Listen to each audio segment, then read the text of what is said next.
ரோமர் 14வது அதிகாரம் 17வது வசனம். ரோமர் 14:17. தேவனுடைய ராஜ்யம் புசிப்பும் குடிப்பும் அல்ல, அது நீதியும் சமாதானமும் பரிசுத்தாவினால் உண்டாகும் சந்தோஷமா இருக்கிறது. ஜெபமனோம். பரலோகத்தின் தகப்பனே, நன்றியோடு நாங்கள் துதிக்கிறோம்.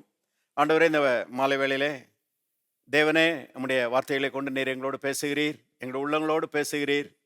கர்த்தாவே, உமக்கு ஸ்தோத்திரம். நித்திய ஜீவ வசனங்கள் உம்மிடத்தில் உண்டே என்று எழுதியிருக்கிறபடி நித்திய ஜீவ வசனங்களை கொண்டு கர்த்தாவே நீர் எங்களோடு இடைபடுகிறீர், எங்களோடு பேசுகிறீர். அதற்காக உமக்கு நன்றி. இயேசு நாமத்தில் பிதாவே, ஆமென். தேவனுடைய ராஜ்யத்தை குறித்து நாம் தொடர்ந்து பார்த்து கொண்டு வருகிறோம். இந்த உலகத்தில் 2 ராஜ்யங்கள் இருக்கிறது என்று சொன்னோம். பாருங்க, ஒன்று தேவனுடைய ராஜ்யம், அடுத்தது பிசாசுனுடைய ராஜ்யம். இந்த 2 ராஜ்யத்துக்குள்ளே ஏதோ ஒரு ராஜ்யத்துக்குள்ளே தான் மக்கள் என்ன செய்கிறாங்க, இருக்கிறாங்க. பாருங்க, தேவனுடைய ராஜ்யத்துக்குள்ளேயும் பிசாசுனுடைய ராஜ்யத்துக்குள்ளேயும் இருக்க முடியாது. Either in the kingdom of God or in the kingdom of the devil. பாருங்க, ஒன்று தேவனுடைய ராஜ்யத்துக்குள்ளே இருக்கணும், இல்லைன்னா பிசாசுனுடைய ராஜ்யத்துக்குள்ளே இருக்கணும். ஏதோ ஒரு ராஜ்யத்துக்குள்ளே தான் மக்கள் என்ன செய்கிறாங்க, இருக்கிறாங்க. பாருங்க, மனம் திரும்பாதவர்கள் எல்லாரும், இயேசுவை ஆண்டவராக ஏற்றுக்கொள்ளாதவர்கள் எல்லாரும் பிசாசின் ராஜ்யத்துக்குள்ளே தான் இருக்கிறாங்க, பிசாசுனுடைய ஆளுகைக்கு கீழே தான் இருக்கிறாங்கன்னு சொல்லி சத்திய வேதம் திட்டமாய் சொல்லுகிறது. ஒருவேளை கிறிஸ்தவ பேர் வச்சிருக்கலாம், கிறிஸ்தவ மதத்தில் கூட இருக்கலாம். பாருங்க, கோயிலுக்கு கூட போயிட்டு வரலாம். ஒருத்தர் சொன்னார் பாருங்க, நான் கிறிஸ்மஸுக்கு போயிடுவேன், கரெக்டாக நான் புது வருஷத்துக்கு போயிடுவேன், நான் ஈஸ்டருக்கு போயிடுவேன். நாங்கள் அது பிரசங்கர் கேட்டார், அந்த 3 நாள் தான் போவீங்களா அப்படின்னு கேட்டார். பாருங்க, சிலர் அப்படி இருக்கிறாங்க. நான் கிறிஸ்தவன், இந்த மாதிரி முக்கியமான ஃபங்க்ஷனுக்கெல்லாம் நான் போயிடுவேன். பாருங்க, பேர் வச்சிருக்கலாம், சர்ச்சுக்கு போகலாம், வீட்டில் பெரிய பாஸ்டர் சொல்கிறது போல் 7 பைபிள் இருக்கலாம். ஆனால் பாருங்க, இயேசுவை ஏற்றுக்கொண்டிருக்கிறீர்களா, ரட்சிக்கப்பட்டிருக்கிறீர்களா என்பது தான் மிகப்பெரிய கேள்வி. பாருங்க, இயேசுவை ஆண்டவராக ஏற்றுக்கொண்டு ரட்சிக்கப்பட்டவர்கள் அவங்க தேவனுடைய ராஜ்யத்துக்குள்ள என்ன செய்கிறாங்க, இருக்கிறாங்க. அவங்க எந்த பின்னணியிலேருந்து வந்தவங்களா இருந்தாலும் பரவாயில்ல, என்ன பேர் வச்சிருந்தாலும் பரவாயில்ல. இயேசுவை ஏற்றுக்கொண்டு மறுபடியும் பிறந்திருக்கிறாங்களா, தேவனுடைய பிள்ளைகளாக இருக்கிறாங்களா, அதுதான் ரொம்ப முக்கியம். பாருங்க, உள்ளத்திலே புது சிருஷ்டிகளாக மாறி இருக்கிறார்களா என்பதுதான் ரொம்ப முக்கியம். பாருங்க, நாம கூட ரட்சிக்கப்படுவதற்கு முன்பதாக பிசாசுனுடைய ராஜ்யத்துக்குள்ள தான் இருந்தோம். ஆனால் கர்த்தருக்கு ஸ்தோத்திரம், ஆண்டவராய் இயேசு கிறிஸ்து நம்மை சந்தித்து ரட்சித்து புது சிருஷ்டிகளாக மாற்றி நம்மை தேவனுடைய ராஜ்யத்துக்குள்ளே கொண்டு வந்திருக்கிறார். எத்தனை பேர் சந்தோஷமா இருக்கிறீங்க? பாருங்க, இது நம்முடைய வாழ்க்கையில் நடந்த மாபெரும் மாற்றம், மிகப்பெரிய மாற்றம். பாருங்க, பகலுக்கும் இரவுக்கும் எவ்வளோ வித்தியாசம் இருக்குதோ அந்த மாதிரி ஒரு வித்தியாசம் நம்முடைய வாழ்க்கையிலே ஏற்பட்டிருக்கிறது. பிசாசுனுடைய ராஜ்யத்துக்குள்ள பாருங்க, இல்லாத தீமைகளை அனுபவிச்சுட்டு கிடந்தோம். இஸ்ரேல் மக்கள் எகிப்தில் கஷ்டப்பட்டது மாதிரி நாம கஷ்டப்பட்டு கிடந்தோம் பிசாசுனுடைய ஆளுகைக்கு கீழே. அவனுடைய சித்தத்தை தான் என்ஃபோர்ஸ் பண்ணான், நம்ம மேலே வச்சு திணிச்சான். பாருங்க, பலவிதமான பாவ பழக்கங்களுக்கு அவன் தான் நம்மளை பாருங்க தள்ளி விட்டான். ஆனால் அந்த மாதிரி ஒரு அடிமைத்தனத்தின் வாழ்க்கையிலிருந்து இயேசு கிறிஸ்து நம்ம அற்புதமாக ரட்சித்திருக்கிறார்.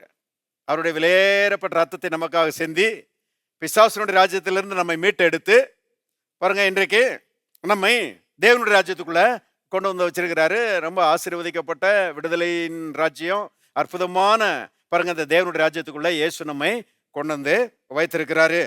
பாருங்க, இன்னைக்கு இந்தியாவில் இருக்கிற சாதாரண மக்கள் அமெரிக்காவில் போய் குடியுரிமை வாங்க முடியுமா? யோசித்து பாருங்க, ரொம்ப டிஃபிகல்ட்டு. அதுலேயும் இப்போ ஒரு பிரசிடென்ட் ஒருத்தர் வந்திருக்கிறாரு, ஒரு அதிபர் வந்திருக்கிறாரு, ட்ரம்ப்பு. பாருங்க, அவர் ஏற்கனவே அங்கே குடியுரிமை பெற்றவங்களையும் பாருங்க அங்கேருந்து சீட்டை கழிச்சு அனுப்பிக்கிட்டு இருக்கிறாரு. உங்கள் நாட்டுக்கு போங்கன்னு சொல்லி என்ன செய்கிறாரு, அனுப்பிட்டு இருக்கிறாரு. அவர் ஒரு புது சட்டம் கொண்டு வந்திருக்கிறாரு. பாருங்க, என்ன சட்டம்னா, அமெரிக்காவில் நீங்கள் குடியுரிமை வாங்கணும்னா 49 கோடி கொடுக்கணும்ன்ற. யோசித்து பாருங்க, சாதாரண மக்கள் வாங்க முடியுமா? 49 கோடி கொடுத்தா கிரீன் கார்டு கிடையாது, கோல்டன் கார்டே தர்றோன்றார். அமெரிக்காவில் இருக்கிறதுக்கு கோல்டன் கார்டு தர்றோன்னு சொல்லி அந்த மாதிரி அதை இப்போ கொஞ்சம் பிஸ்னஸ் லைக்காக கொண்டு வந்துட்டாங்க. வியாபார ரீதியில் கொண்டு வந்துட்டாங்க. அப்போ சாதாரண மக்கள் பாருங்க, அந்த அமெரிக்கா போன்ற நல்ல செல்வ செழிப்பான நாட்டுக்குள்ளே போய் குடியிருக்கிறதுன்றது ரொம்ப டிஃபிகல்ட்டான ஒரு விஷயம். ஆனால் தேவனுடைய ராஜ்யம் என்பது அமெரிக்காவை பார்க்கலும் கோடி மடங்கு நல்ல ராஜ்யம். இருக்கிறீங்களா? இதுக்குள்ள பாருங்க தேவ பிரசன்னமே இருக்கிறது. அகில லோகத்தையும் உண்டாக்கின பாருங்க தேவாதி தேவன் இந்த தேவனுடைய ராஜ்யத்தின் தலைவராயிருக்கிறார். பாருங்க ராஜாவாயிருக்கிறார். அவர்கிட்ட இல்லாத நன்மை எதுவுமே கிடையாது. சமாதானம் இருக்குது, சந்தோஷம் இருக்குது, ஆரோக்கியம் இருக்குது, ஐஸ்வர்யம் இருக்குது, வாழ்வு வளமை இருக்குது, விடுதலை இருக்குது, வெற்றி இருக்குது. பாருங்க தேவனுடைய ராஜ்யத்தில் இல்லாத நன்மைகளே கிடையாது. அருமையானவர்களே, பாருங்க அப்பேற்பட்ட ராஜ்யத்துக்குள்ள பாருங்க இலவசமாய் இயேசு நம்மை கொண்டு வந்து விட்டார் என்பது பாருங்க புத்தி கட்டாத காரியமா இருக்குது. யோசித்து பார்க்க முடியல. அமெரிக்காவுக்கு போகணும்னா 49 கோடி கொடுத்தா தான் இப்போ போக முடியுன்ற மாதிரி கொண்டு வந்துட்டாங்க. ஆனா அதை காட்டிலும் விசேஷமான தேவனுடைய ராஜ்யத்துக்குள்ள இயேசு நம்ம இலவசமா கொண்டு வந்துட்டார். ஏன்னா கவனிங்க, இதுக்கும் கரையை ரொம்ப ஜாஸ்தி தான். 49 கோடியை காட்டில ரொம்ப ஜாஸ்தி தான் இதுக்குள்ள வர்றதுக்கு. ஆனா நற்செய்தி என்னன்னா, இதுக்குரிய கரையத்தை நாம கொடுக்கல, நம்மால கொடுக்க முடியாது. இதற்குரிய பேமெண்ட்டை, இதுக்குரிய கரையத்தை இயேசு கல்வாரி சிலுவையில் செலுத்திட்டாரு.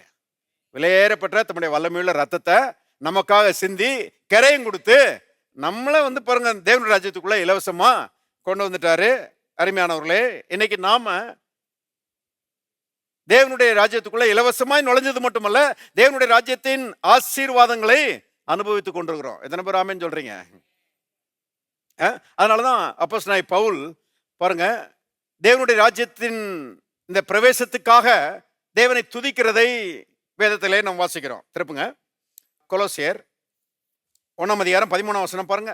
கொலோசியர் 1:13 இருளின் அதிகாரத்தினின்று நம்மை விடுதலையாக்கி தமது அன்பின் குமாரனுடைய ராஜ்யத்துக்கு உட்படுத்தினவருமாய் இருக்கிற பிதாவை ஸ்தோத்தரிக்கிறோம். எல்லாரும் சொல்லுவோம், பிதாவை ஸ்தோத்தரிக்கிறோம். பாருங்க, பிதாவை ஸ்தோத்தரிக்கிறது, பிதாவுக்கு நன்றி செலுத்துகிறோம் என்று அவர் சொல்லுகிறார். எதற்காக பவுலேன்னு சொல்லி கேட்டா சொல்றாரு, இருளின் ராஜ்யத்திலிருந்து நம்மை விடுதலையாக்கி தமது அன்பின் குமாரனுடைய ராஜ்யத்துக்கு உட்படுத்தினவருமா இருக்கிற பிதாவை ஸ்தோத்திரிக்கிறார். சிலர் என்ன யோசிக்கிறாங்கன்னா, இனிமேதான் உட்படுத்த போறாருன்னு நினைச்சிட்டு இருக்கிறாங்க. நம்ம இந்த உலகத்தை விட்டு போகும்போது செத்த பிறகு பரலோகத்துக்கு உட்படுத்த போறாரு போல அப்படி நினைச்சிட்டு இருக்கிறாங்க. இல்லைங்க, அது போறோம் ஒரு நாளைக்கு. ஆனா இயேசுவை ஏற்றுக்கொண்ட தேவனுடைய பிள்ளைகளாகிய நாம் இன்றைக்கே தேவனுடைய ராஜ்யத்துக்குள்ள உட்படுத்தப்பட்டிருக்கிறோம். நம்ம இன்னைக்கு தேவனுடைய ராஜ்யத்துக்குள்ள தான் இருக்கிறோம். ஹலோ, தேவனுடைய ராஜ்யத்துக்கு வெளியே இல்லை, பிசாசுடைய ராஜ்யத்துக்கு உள்ளே இல்லை. பாருங்க, தேவனுடைய ராஜ்யத்துக்கு உள்ளே நாம் இருக்கிறோம். தேவன் நம்மை கொண்டு வந்து இருக்கிறார். ஆகவேதான் பாருங்க அப்போஸ்தலனாகிய பவுல் பிதாவை ஸ்தோத்தரிக்கிறோம் என்று சொல்லுகிறதை நாம் பார்க்கிறோம். பாருங்க, இலவசமாக கொடுக்கப்பட்டிருக்கிறதுன உடனே நம்ம அதனுடைய மேன்மையை டக்குன்னு உணர்றது கிடையாது இல்லையா? பொதுவாக மனுஷனுடைய சுபாவம் அதுதான். ஃப்ரீயாக கிடைக்குதுன்னா அதனுடைய வேல்யூ, அதனுடைய ஒர்த்தை டக்குன்னு யோசித்து பார்க்க மாட்டாங்க யாரும். ஆனால் யோசித்து பார்க்கணும். உணர்வுள்ள தேவனுடைய பிள்ளைகளா நம்ம இருக்க வேண்டியது அவசியமாக இருக்கிறது. உதாரணத்துக்கு பாருங்க, காற்று இல்லையா? காற்று ஃப்ரீயாக ஆண்டவர் கொடுத்துருக்கிறாரு. ஆனால் அடிக்கடி இந்த காற்றை பற்றி யோசித்து பார்த்து, ஆண்டவரே இந்த காற்றுக்காக உங்களுக்கு நன்றின்னு சொல்லியிருக்கிறீங்களா? சொல்லலைன்னா இன்னைக்கு இருந்து சொல்ல ஆரம்பிச்சிருங்க. பாருங்க, காற்று, ஆக்சிஜன், கார்பன் டை ஆக்சைடு இப்படியெல்லாம் பாருங்க காற்றுல தேவன் வச்சிருக்கிறாரு. அதெல்லாம் இருக்கிறதுனால தான் மனுஷன் இன்னைக்கு சுவாசிக்கிறான். தாவரங்கள் சுவாசிக்கிறது, மிருகங்கள் பறவைகள் எல்லாம் நிசைகிறது, சுவாசிக்கிறது, எல்லாம் உயிர் வாழ்கிறது. எல்லாரும் உயிர் வாழ்வதற்கு இந்த காற்று ரொம்ப முக்கியமான ஒரு ஆதாரமா இருக்குது. இந்த காற்று இல்லைன்னு வச்சுக்கோங்க, யாருமே உயிரோட இருக்க மாட்டாங்க. மர செடி கூட இருக்காது. யோசிச்சு பாருங்க. அப்ப காற்று எவ்வளவு முக்கியமான ஒன்று. இன்னைக்கு கார்கள்லாம் பார்த்தீங்கன்னா 5 கோடி 10 கோடிக்கெல்லாம் கார் வந்துருச்சு. அப்படி 10 கோடி கொடுத்து ஒருத்தர் கார் வாங்கிட்டு வந்தாருன்னா பாருங்க, அவர் டயருக்குள்ள இருக்கிற காத்து வந்து ஃப்ரீ, இலவசம் இல்லையா? பாருங்க,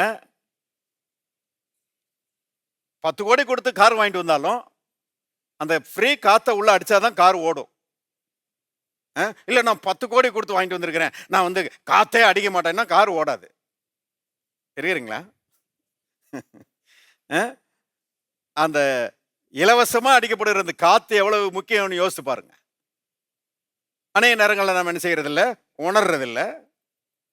ஆனா உணர்ந்து தேவனுடைய பிள்ளைகளாக பாருங்க, தேவன் கொடுக்கிற அந்த பொதுவான அந்த இலவசமான நன்மைகளுக்காக நாம் எப்போதும் கர்த்தரை துதிக்கிறவர்களாக இருக்கணும். பாருங்க, தேங்க்யூ சொல்றது யூஸ்வலா சாதாரண மனுஷனுக்கு வர மாட்டேங்குது. ஆனால் ரட்சிக்கப்பட்ட பிள்ளைகள், தேவனுடைய பிள்ளைகள் எப்போதும் இந்த தேங்க்யூ சொல்லுகிறதுல முந்திக் கொள்கிறவர்களாக இருக்க வேண்டும். அதுவும் விசேஷமா ஆண்டவருக்கு தேங்க்யூ சொல்லுகிறவர்களாக. ஒரு நாள் விடிஞ்சிருச்சுன்னு வச்சுக்கோங்க, காலையில முழிக்கிறீங்க, முழிச்ச உடனே தேங்க்யூ லார்ட், நல்ல தூக்கத்துக்காக உமக்கு நன்றி. இருக்கிறீங்களா? சொல்லணும். பாருங்க, நல்ல தூக்கத்துக்காக உமக்கு நன்றி, நேற்றைய தினத்துக்காக உமக்கு நன்றி, இந்த புதிய நாளை தந்தபடியால் உமக்கு நன்றி. பாருங்க, நன்றி நிறைந்த ஒரு உள்ளம் தானா வந்துடாது. நன்றி நிறைந்த ஒரு உள்ளத்தை நாம தான் கல்டிவேட் பண்ணணும், நாம தான் என்ன செய்யணும், டெவலப் பண்ணணும். நீங்க எவ்வளவு தூரம் நன்றி உள்ளவர்களாய் மாறுகிறீர்களோ அவ்வளவு தூரம் பாருங்க தேவ பிரசன்னத்தை கவர்ந்து இழுக்கிறவர்களாக இருப்பீர்கள். பாருங்க, தேவன் உங்களுடைய சார்பிலே அது வேலை செய்வதற்கு ஏதுவான ஒரு மனநிலையாக இருக்கும் என்பதை தெரிந்து கொள்ளுங்கள் எப்போதும். பாருங்க, அதனாலதான் பவுல் வந்து பாருங்க எப்ப பார்த்தாலும் ஸ்தோத்திரம் ஸ்தோத்திரம் ஸ்தோத்திரம் சொல்லிட்டே இருக்கிறாரு. இருளின் அதிகாரத்திலிருந்து தம்முடைய அன்பின் குமாரனுடைய ராஜ்யத்துக்கு உட்படுத்தின பிதாவை ஸ்தோத்தரிக்கிறோம் அப்படிங்கிறாரு. கிறிஸ்துவுக்குள் ஆவிக்குரிய சகல ஆசீர்வாதங்கள்னாலும் அவர் நம்மை ஆசீர்வதித்திருக்கிறார், பிதாவுக்கு ஸ்தோத்திரம்ன்றாரு. பாருங்க, இப்படி எல்லாம் எந்த நன்மை எடுத்தாலும் பிதாவை ஸ்தோத்தரிக்கிற ஒரு உள்ளத்தை அவர் உடையவராக இருந்தார். கிறிஸ்தவத்தின் மிகப்பெரிய போதகர், பைபிள்ல சொல்லப்பட்டிருக்கிற பாருங்க மிகப்பெரிய போதகர். எப்படின்னா அவருக்கு அவருடைய உள்ளம் கர்த்தரை துதிக்கிற ஒரு உள்ளமாக இருந்தது. பழைய ஏற்பாட்டில் தாவீது என்ன அருமையான ஒரு தேவனுடைய மனுஷன் பாருங்க.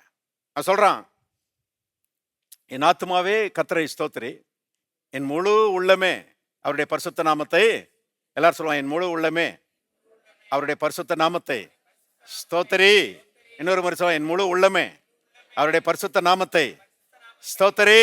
இன்னொரு முறை சொல்லுவோம், என் முழு உள்ளமே அவருடைய பரிசுத்த நாமத்தை ஸ்தோத்திரி. எதுக்கு ஸ்தோத்திரம் பண்ணணும்? அவர் உன் அக்கிரமங்களை எல்லாம் மன்னித்து, உன் நோய்களை எல்லாம் குணமாக்கி, உன் பிராணனை அழிவுக்கு விலக்கி மீட்டு, கிருபையினாலும் இரக்கங்களினாலும் முடிசூட்டி, நன்மையினால் உன் வாயை திருப்தியாக்குகிறார், கழுகுக்கு சமானமா உன் வயது திரும்ப வாழ வயது போல ஆகிறது. யாரும் செய்ய முடியாத நன்மைகளை கர்த்தர் உனக்கு செஞ்சிருக்கிறார். ஆத்மாவே என் முழு உள்ளமே அவரை ஸ்தோத்திரி என்று சொல்லுகிறான். அப்ப பாருங்க, எல்லா நன்மைகளுக்காகவும் நான் கர்த்தரை துதிக்கிறவர்களாக இருக்க வேண்டும். அடுத்தது பாத்தீங்கன்னா தண்ணி.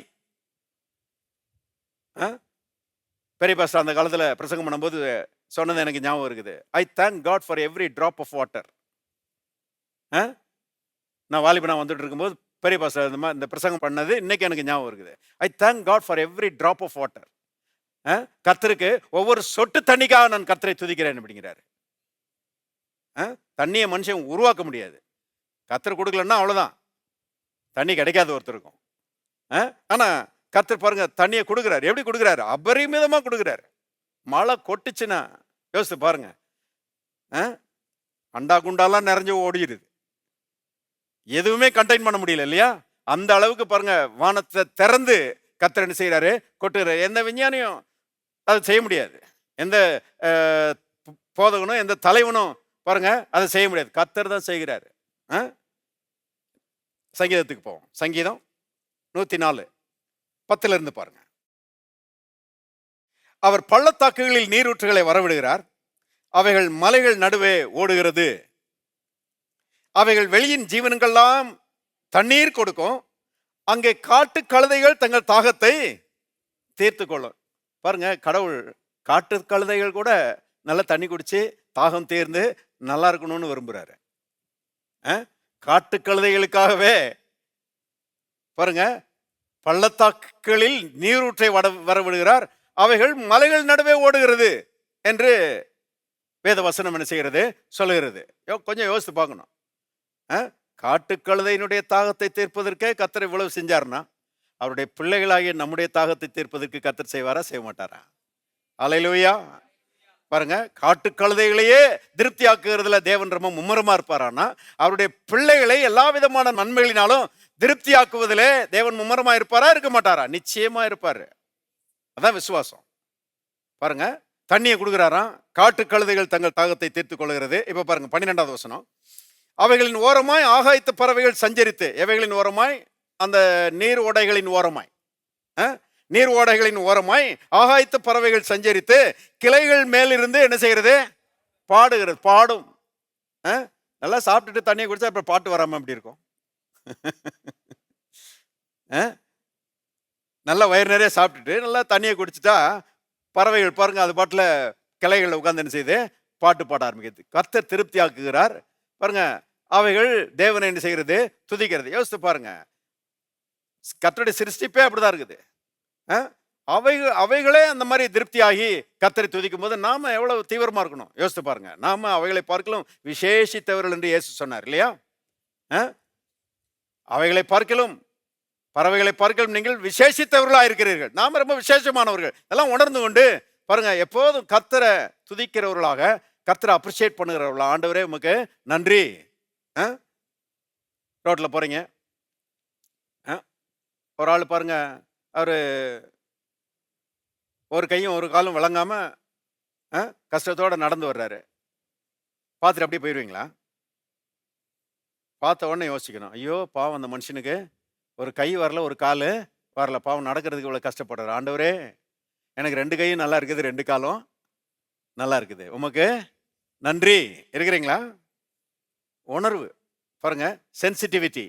கர்த்தரை துதிக்கிற ஒரு உள்ளம், கர்த்தரை எல்லாவற்றிலையும் அப்ரிஷியேட் பண்ணுகிற ஒரு உள்ளம் நமக்கு ரொம்ப தேவையாக இருக்கிறது. பாருங்க, தண்ணியை கொடுக்குறாராம். அப்ப 13ஆம் வசனம் பாருங்க, சங்கீதம் 104:13. தம்முடைய மேல் வீடுகளிலிருந்து பர்வதங்களுக்கு தண்ணீர் இறைக்கிறார், மழையை கொடுக்கிறாராம், தண்ணீர் இறைக்கிறார். உமது கிரியைகளின் பலனாலே பூமி திருப்தியா இருக்கிறது. தண்ணியை ஊத்தி பாருங்க, தண்ணி இல்லைன்னா பஞ்சம்னா பாருங்க தாங்க முடியாத ஒன்று இல்லையா?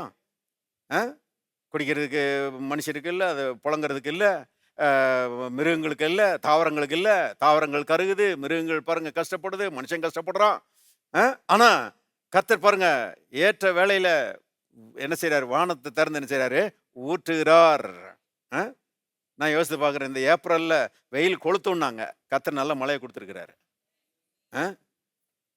என் மனைவி சொல்லிட்டு இருந்தா, இந்த விபிஎஸ் நடக்க போதே பிள்ளைகள்லாம் அப்படியே ஒரு நாள் அப்படியே வெளியே நம்ம பஸ்ஸுகளில் ஏற்றி அப்படியே வெளியே கொண்டு போயிட்டு வந்தால் பிள்ளைகள் ரொம்ப சந்தோஷமா இருப்பாங்களா. ஆனால் வெயில் ரொம்ப கொளுத்துது. என்ன நான் சொன்னேன், கர்த்தர் மழையை கொடுப்பாருன்னு சொன்னேன், நல்லா கூல் பண்ணுவாருன்னு சொன்னேன். கவனிங்க, கர்த்தர் அப்படி அதில் தான் இருக்கிறாரு. நாம விரும்புறதை காட்டிலும் அவர் ரொம்ப ஆர்வமா என்ன செய்யறாரு, இருக்கிறார். இதை புரிந்து கொள்ள வேண்டும். பாருங்க, மேல் வீடுகளிலிருந்து பர்வதங்களுக்கு தண்ணீர் இறைக்கிறார், உமது கிரிகளின் பலனாலே பூமி திருப்தியாயிருக்கிறது. சங்கீதம் 147 போவோம். சங்கீதம் 147 8வது வசனம் பாருங்க. சங்கீதம் 147:8. அவர் வானத்தை மேகங்களால் மூடி பூமிக்கு மழையை ஆயத்தப்படுத்தி மலைகளில் புல்லை முளைப்பிக்கிறார். பாருங்க, பூமிக்கு மழையை ஆயத்தப்படுத்துகிறாராம். யாராவது ஆயத்தப்படுத்த முடியுமா? மழையை கர்த்தர் தருகிறார். ஆண்டவர் தான் சொன்னாரு, ஆசீர்வாதமான மழை பெய்யும்னாரு. இருக்கிறீங்களா? சங்கீதக்காரன் ஒரு இடத்துல சொல்றான், சம்பூர்ண மழையை பெய்ய பண்ணினீர் அப்படிங்கிறான். அப்ப பாருங்க, தண்ணியை கொடுக்கிறாரு, இலவசம் இல்லையா? அதனால அது ரொம்ப விலையேறப்பட்டது.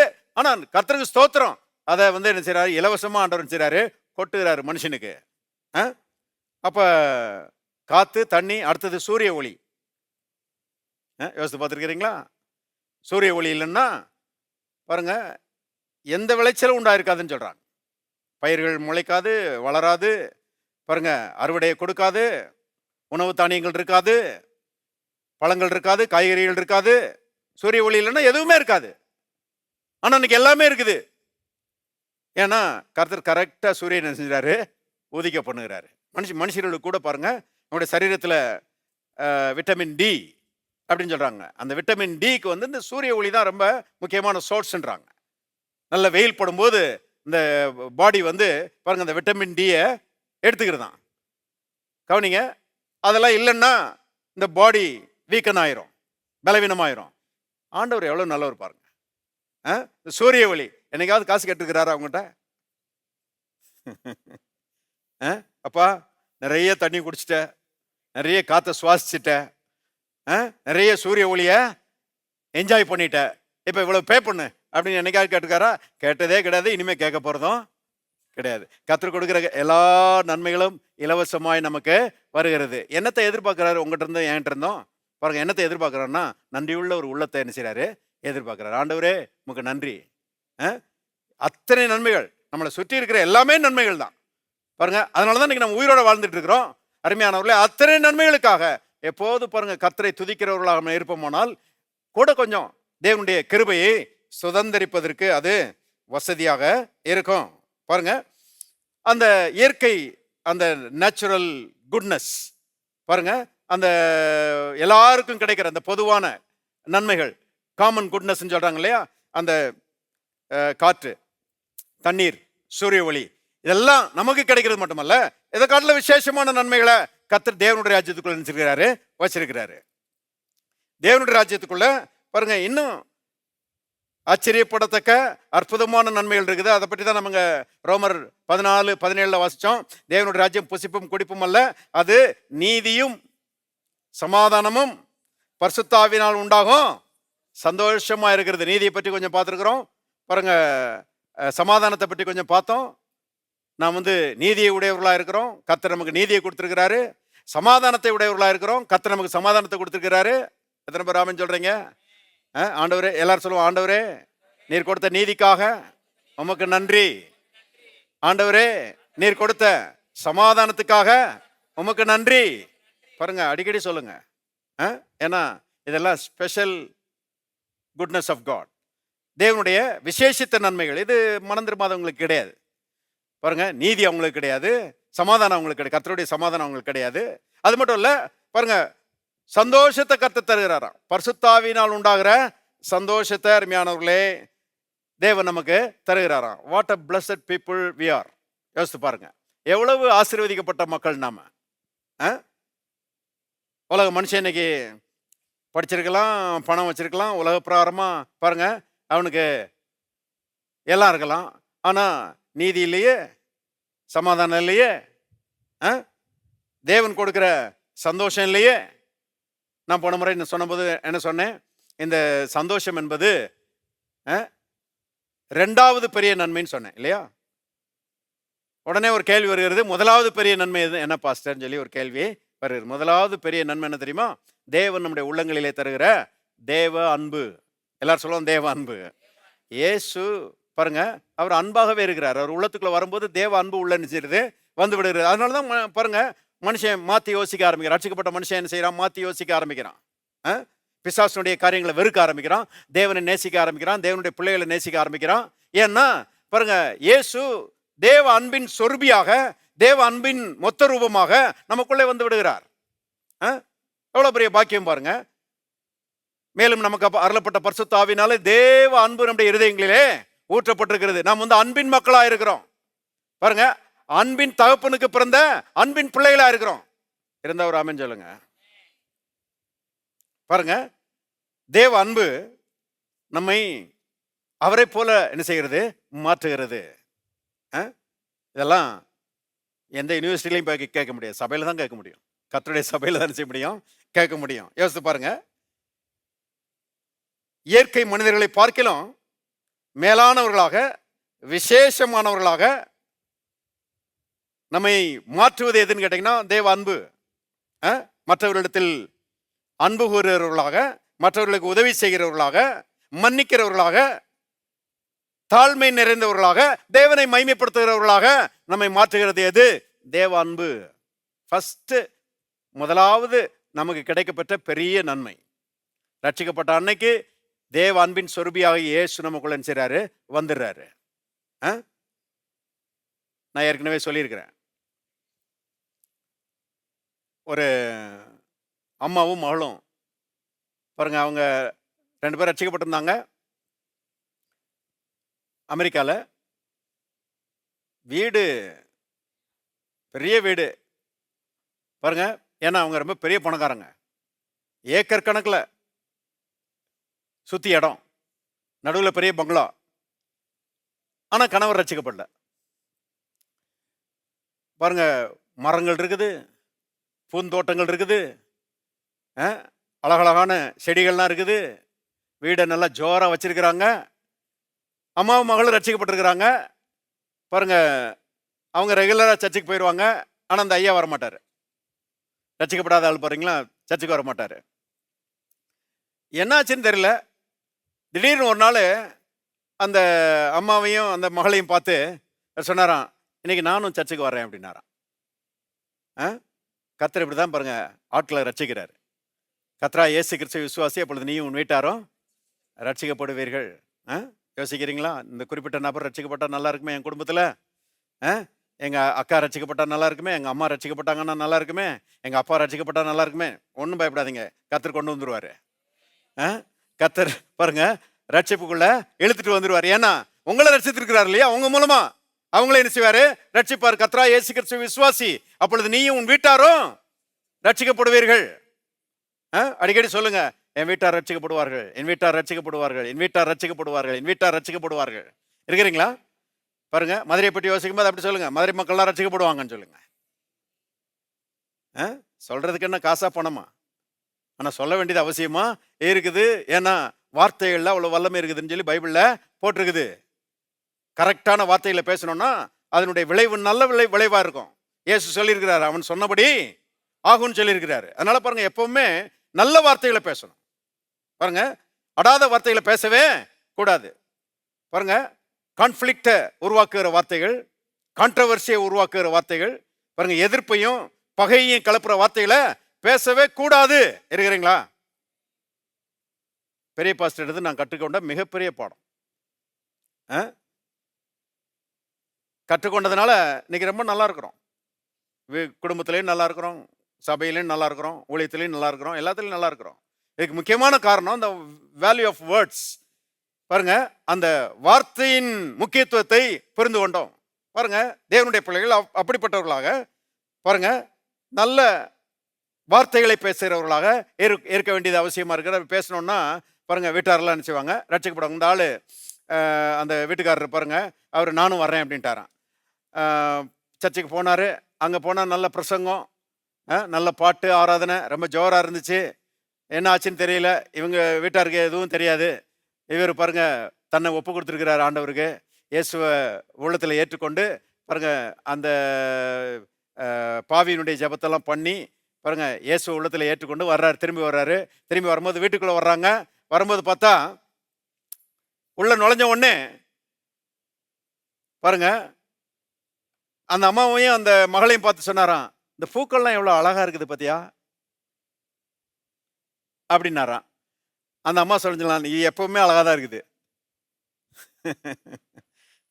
இன்னைக்கு தான் உங்க கண்ணு திறக்குது. இன்னைக்கு தான் நீங்க ஆள் மாறி இருக்கிறீங்க. இன்னைக்கு தான் உங்களுக்குள்ள ஒரு மாற்றம் வந்திருக்கிறது. அதனால இந்த மாதிரி ரொம்ப அழகா இருக்குதுன்னு சொல்லுகிறீங்க. கவனிங்க. அப்ப ரட்சிக்கப்பட்ட தேவனுடைய பிள்ளைகள் ரொம்ப வித்தியாசமான ஆட்கள், விசேஷமான ஆட்கள். ஒரு பெரிய மாற்றம் அவர்களுக்குள்ளே வந்திருக்கிறது.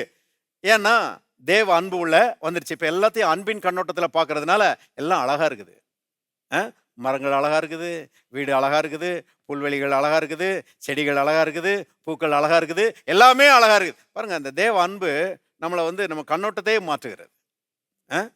மற்றவங்களுடைய குறைகளை பார்க்கறத ஒரு பார்வையை விட்டுட்டு மற்றவருடைய நிறைவை பார்க்கிற ஒரு மனதை நமக்கு தருகிறது. உள்ளத்துக்குள்ளே ஊற்றப்பட்ட தேவனுடைய அன்பு. கவனிங்க, வேற ஆளை மாத்திருது. தேவன் அப்படிதான் பாருங்க. பாவத்தை பாராத சுத்த கிணறு. ஏன் பாவத்தை பார்க்க மாட்டேங்கிறாரு? ஏன் பாவத்தை பார்க்க மாட்டேங்கிறாருன்னா அவர் அன்பின் தேவனா இருக்கிறாரு. தேவன் அன்பாகவே இருக்கிறார் இல்லையா? அப்ப நாமும் அவருடைய பிள்ளைகளா இருக்கிறோம். பாருங்க, அற்புதமான மாற்றத்துக்குள்ள நம்ம வந்திருக்கிறோம். அன்பின் பிள்ளைகளாக நம்ம இருக்கிறோம். தேவ அன்பு இல்லைன்னா மனுஷன் படிச்சிருக்கலாம், பணம் வச்சிருக்கலாம், ஆனா பெருமைக்காரனா இருப்பான், சண்டையை கலப்புறவனா இருப்பான், மற்றவர்களோடு எதிர்த்து நிற்கிறவனா இருப்பான், தனக்காகவே வாழுகிற ஒரு சுயநலவாதியா இருப்பான், கர்த்தரை மகிமைப்படுத்த மாட்டான். ஏன்னா தேவ அன்பு அவனுக்குள்ள இல்லை. பாருங்க, திரும்ப ஒரு வசனம், சங்கீதம் 49, சங்கீதம் 49:20. கனம் பொருந்தியவனா இருந்தோம், அறிவில்லாத மனுஷன் அழிந்து போகும் மிருகங்களுக்கு ஒப்பாயிருக்கிறான்.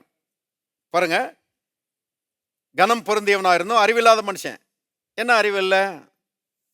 அறிவில்லாத மனுஷன் அழிந்து போகும் மிருகங்களுக்கு ஒப்பா. என்ன அறிவு இல்லைங்க? என்ன அறிவு இல்லைன்னா சயின்ஸை பற்றிய அறிவு இல்லைன்னு அர்த்தம் இல்லை.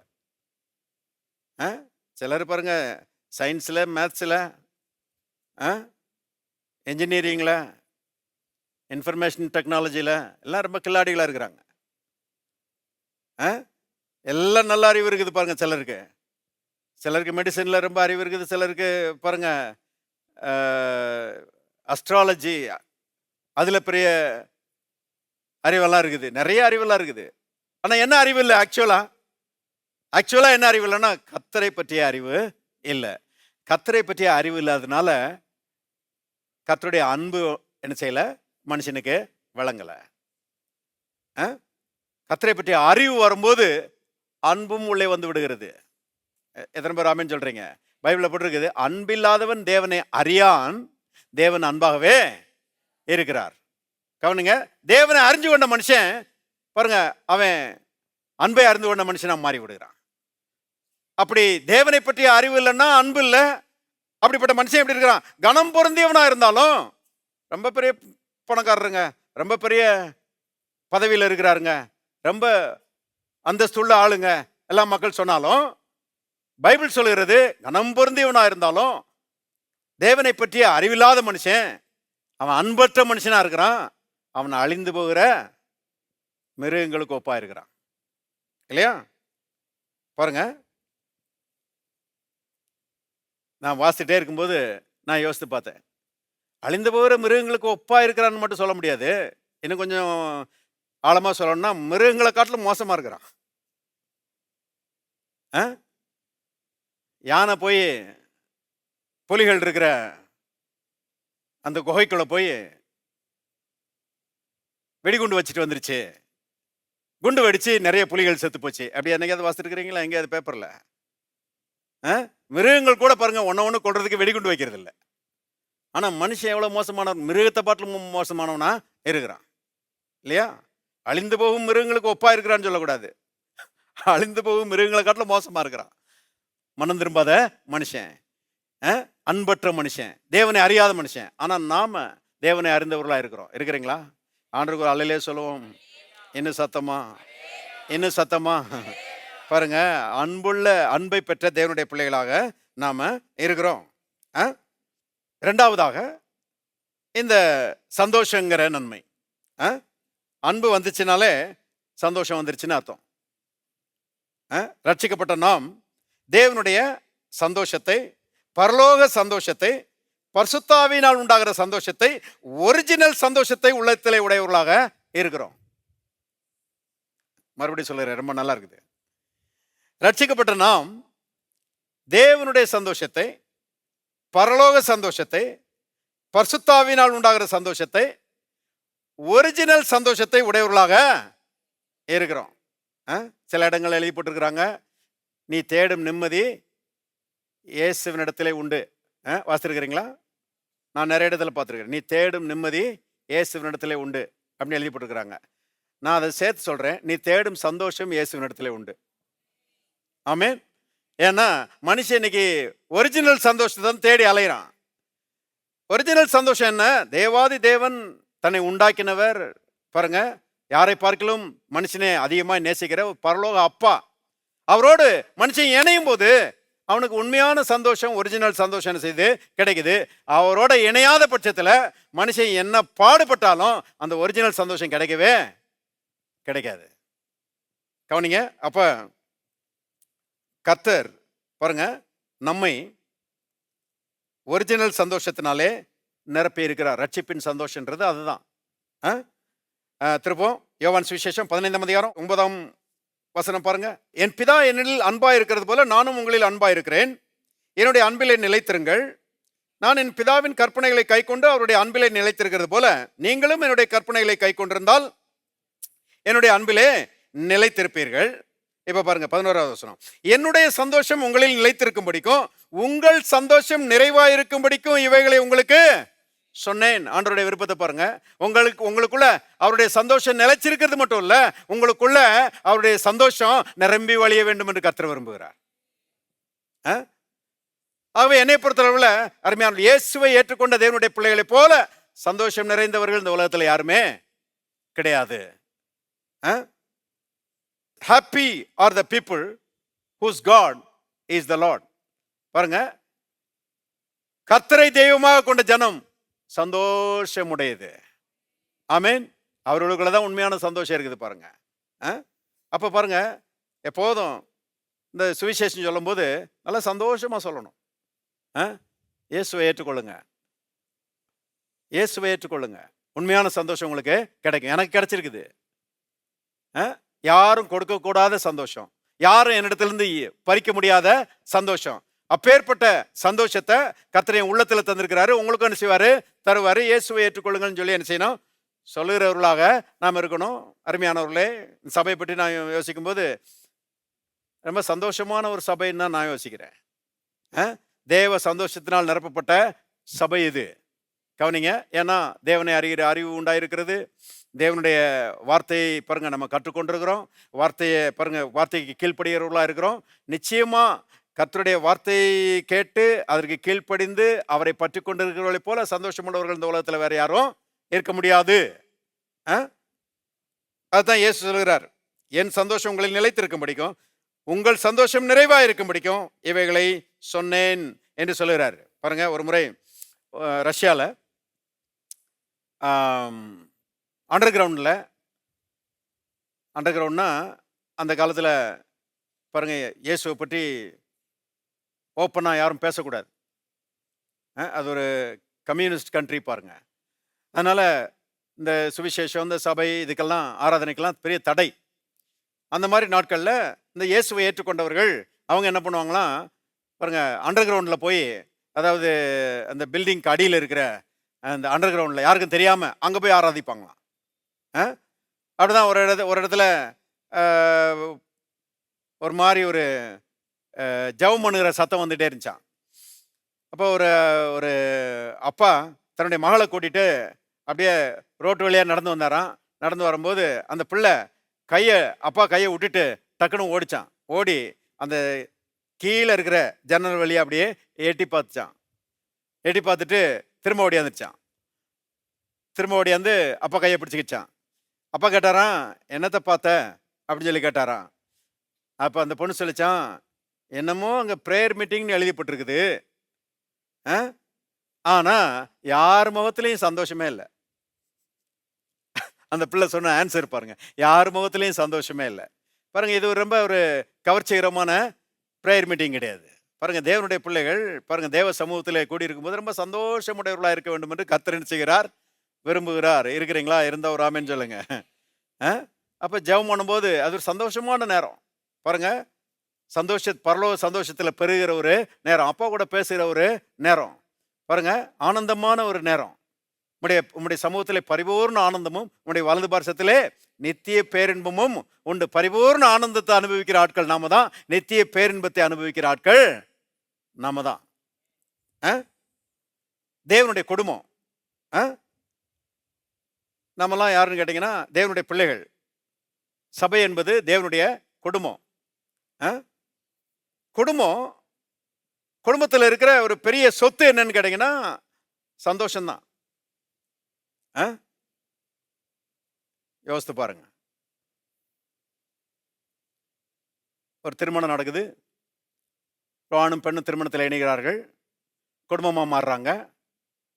அந்த குடும்பத்தில் விசேஷம் என்னங்க? சந்தோஷம்தான் இல்லையா? ஒருவரோடு ஒருவர் இணைஞ்சிருக்கிறாங்க, ஒருவர் புரிந்து கொள்கிறார்கள், ஒருவருக்கு ஒருவர் உதவியாக இருக்கிறாங்க, ஒருவர் தூக்கி விடுறாங்க இல்லையா? பாருங்க, குழந்தைகளை பெறுகிறாங்க. அந்த குடும்பத்தினுடைய பெரிய சொத்து என்னன்னு கேட்டீங்கன்னா சந்தோஷம்தான். சந்தோஷத்துக்கு என்று தான் பாருங்க குடும்ப வாழ்க்கையவே ஏற்படுத்தப்பட்டிருக்கிறது. இது எங்க இருந்து வந்துச்சு? இந்த கான்செப்ட் எங்க இருந்து வந்துச்சுன்னா தேவனிடந்து வந்துச்சு. இது பாருங்க, தேவன் எல்லாவற்றையும் மனுஷனுக்காக படைக்கிறாரு. பெரிய பாச அருமையான ஒரு உதாரணம் சொல்லுவார் பாருங்க. காக்கா இருக்குது, அது முதல்ல முள்ளை எடுத்துட்டு வருது. முட்டை இடுறதுக்கு முன்னாடி முள்ளுகளை எடுத்துட்டு வந்து பாருங்க, யாரும் ரீச் பண்ண முடியாத ஒரு கிளையில போய் அது முள்ளுகளை ஒன்னோட ஒன்று கிராஸ் பண்ணி பாருங்க, அப்படியே கும்பா மாதிரி வைக்கிது. நம்மளால வைக்க முடியாது பாருங்க, பறவைகளுக்கு அவ்வளவு கிஃப்ட். கும்பா மாதிரி என்ன செய்யுது? வைக்கிது. அப்புறம் போய் தேங்காய் நார் எடுத்துட்டு வருது.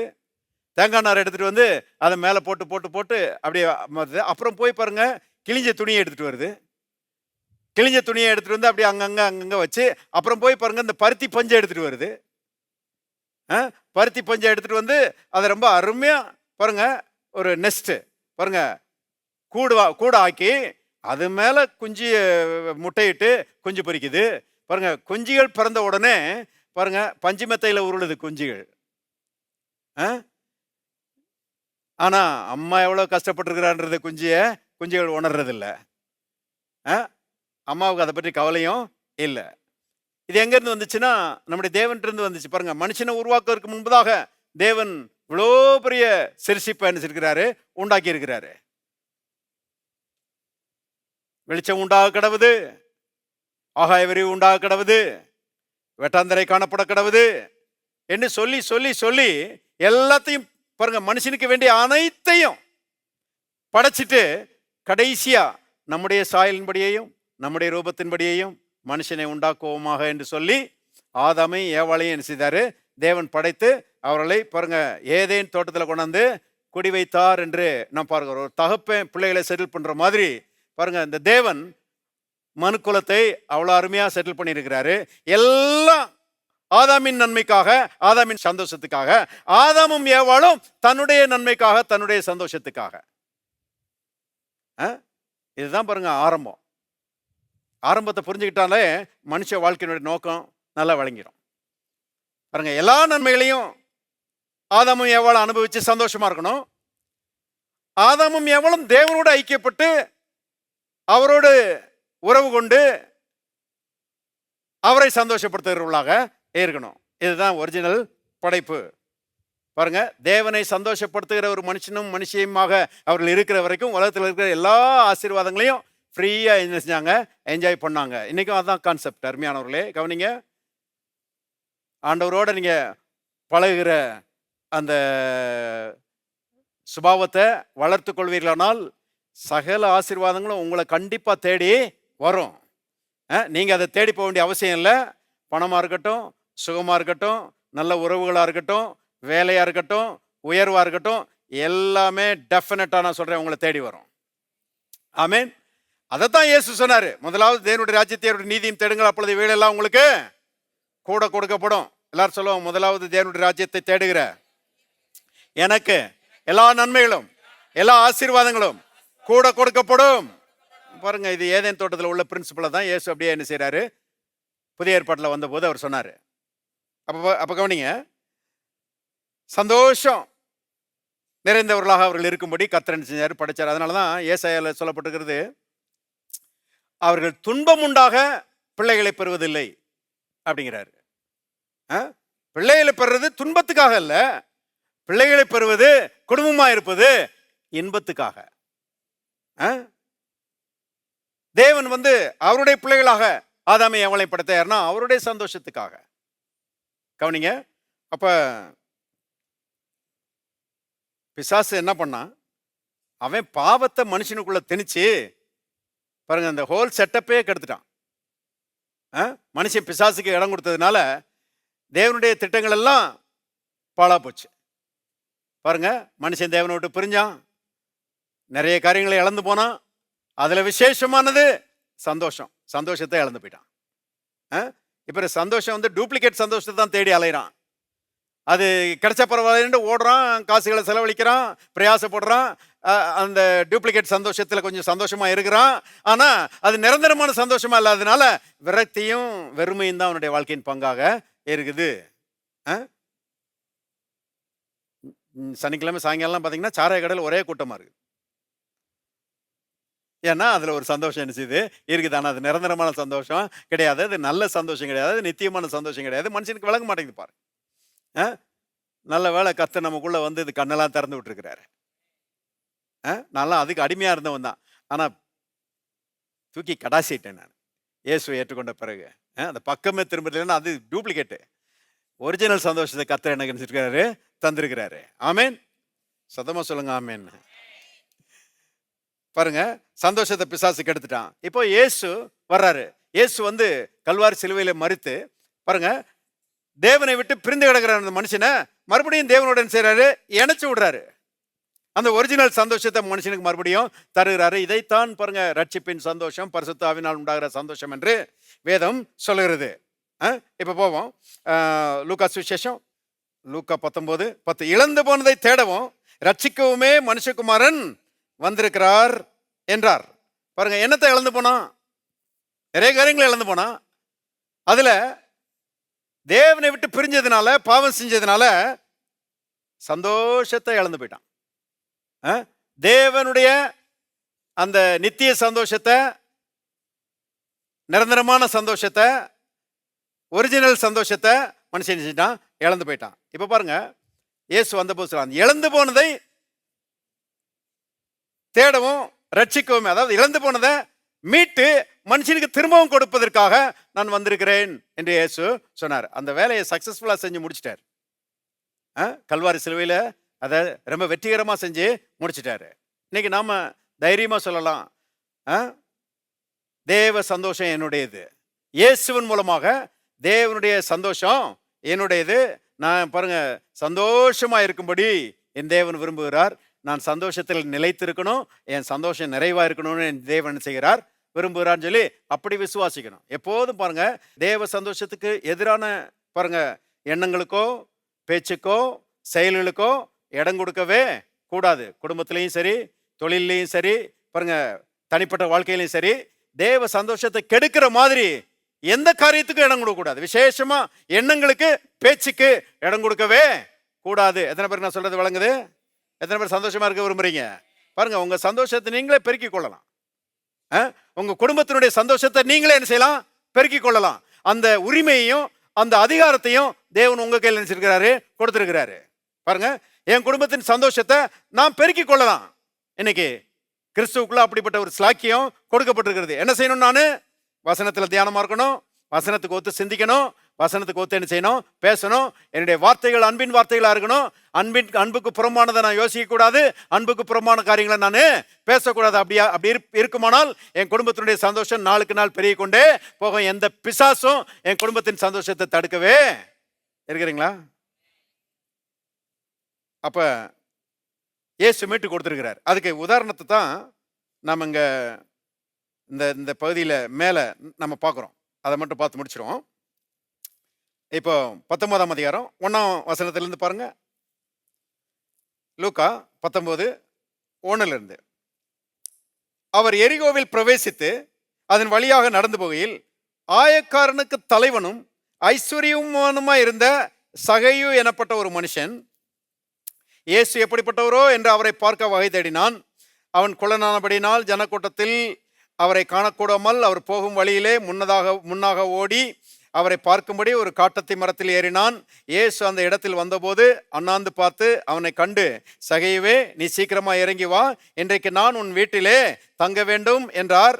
6ஆவது வசனம் எல்லாரும் சேர்ந்து வாசிங்க. அவன் சீக்கிரமா இறங்கி, எல்லாரும் சேர்ந்து வாசிங்க, சந்தோஷத்தோட அவரை அழைத்து கொண்டு போனான்.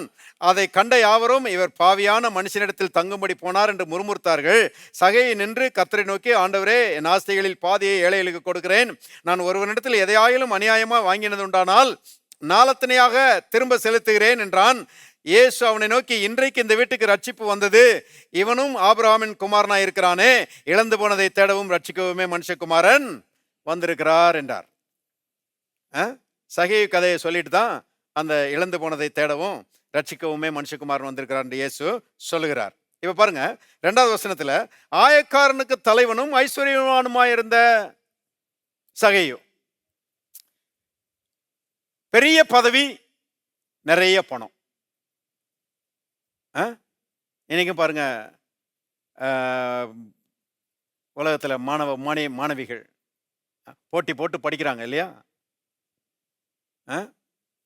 ஸ்கூலுக்கு ஸ்கூல் போட்டி. உங்க ஸ்கூலை காட்டிலும் எங்க ஸ்கூல் வந்து என்ன செய்ய போறோம்? டாப்பர்ஸை உருவாக்க போறோம், அதிக மதிப்பெண்கள் பெறுகிற மாணவர்களை உருவாக்க போறோம்னு சொல்லி அப்படி டீச்சர்ஸ் எல்லாம் பாருங்க கங்கணம் கட்டிக்கிட்டு பாருங்க பிள்ளைகளை என்ன செய்றாங்க? படிக்க வைக்கிறாங்க. பெற்றோர்களும் படிக்க வைக்க. என்ன நோக்கம்? என்ன நோக்கம் தெரியுமா? நல்லா படிச்சு உயர்ந்த பதவிக்கு வரணும். உயர்ந்த பதவிக்கு வந்து நிறைய சம்பாதிக்கணும். பெரிய பதவி, நிறைய பணம். இவங்க என்ன யோசிக்கிறாங்க?